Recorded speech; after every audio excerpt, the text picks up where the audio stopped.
Au-delà des nuages, des vents qui grondent, sur terre, dans le ciel, le bout du monde, info qui tourne et qui résonne, le Doc News capte chaque onde, les nuages dansent le bas. Salut à toutes et à toutes, c'est le Doc News pour de la news. Et comme prévu, le 49.3 vient de tomber. Et ouais, Barnier vient de nous mettre un 49.3 comme par hasard. Donc je vous annonce que prochainement il va y avoir une notion de censure. Ça va être bien. Vivement qu'on dégage ce gouvernement aussi, parce que ça devient que je vous laisse avec les 4 minutes de vidéo, il y a de quoi faire. N'hésitez pas à donner vos avis dans les commentaires. Ça va être assez rock'n'roll ces prochains jours.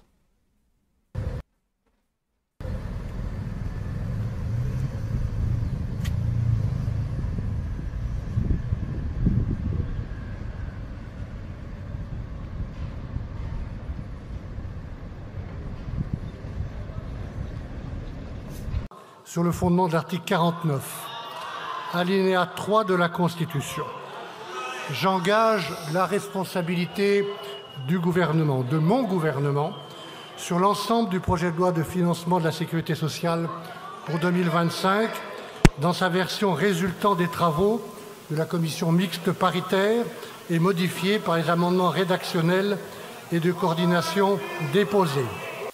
C'est pourquoi, sur le fondement de l'article 49, alinéa 3 de la Constitution, j'engage la responsabilité du gouvernement, de mon gouvernement, sur l'ensemble du projet de loi de financement de la sécurité sociale pour 2025, dans sa version résultant des travaux de la commission mixte paritaire et modifiée par les amendements rédactionnels et de coordination déposés.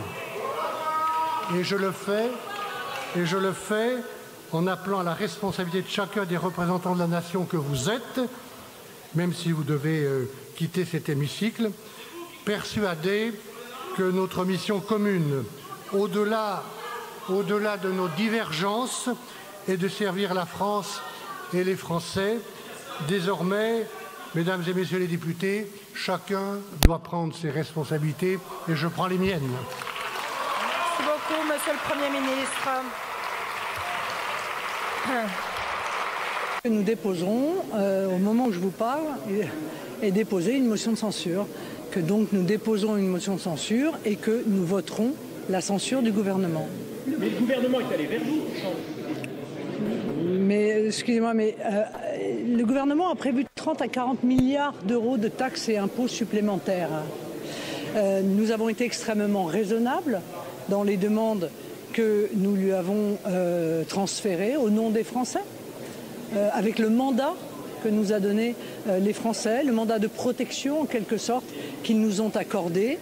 Nous remplissons ce mandat. Les demandes que nous faisions étaient de demandes particulièrement raisonnables et malgré cela, le gouvernement n'a accédé en réalité qu'à une seule des demandes que nous faisions, je le rappelle, à hauteur de 600 millions d'euros. Ça peut paraître beaucoup évidemment pour ceux qui nous écoutent, mais au regard du budget de la santé, c'est dérisoire. Il n'est pas possible que dans une démocratie, ce soit les perdants des élections qui gouvernent et c'est ce que nous allons démontrer en déposant à l'instant une motion de censure avec le nouveau Front populaire. Avez-vous un candidat pour Matignon, si Michel Barnier tombe en fonctionnaire ?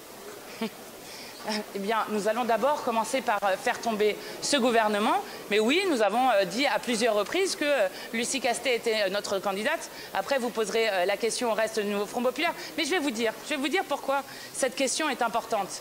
Parce qu'il ne faut pas faire semblant qu'on va pouvoir continuer dans cette situation encore longtemps. D'abord, Emmanuel Macron ne souhaite pas nommer un gouvernement du nouveau Front populaire, ne souhaite pas nommer la coalition qui est arrivée en tête. Et donc, la manière de sortir de l'impasse politique dans lequel nous a plongé le président de la République, eh bien, c'est d'arriver à un départ d'Emmanuel Macron, une démission d'Emmanuel Macron, et donc une présidentielle anticipée. Et vous remarquerez qu'il n'y a pas que les Insoumis qui disent ça en ce moment. J'entendais par exemple Charles de Courson, rapporteur général du budget, dire qu'il lui semblait aussi que Emmanuel Macron devait démissionner. J'entendais Jean-François Copé dire que des présidentielles anticipées étaient inéluctables. Donc je crois que nous sommes arrivés dans ce moment où la Macronie est finie et que le peuple entier s'en trouve soulagé. Donc voilà, c'est tout pour cette vidéo. N'hésite pas à liker, partager, abonne-toi. On se retrouve pour de prochaines vidéos. Tchuss.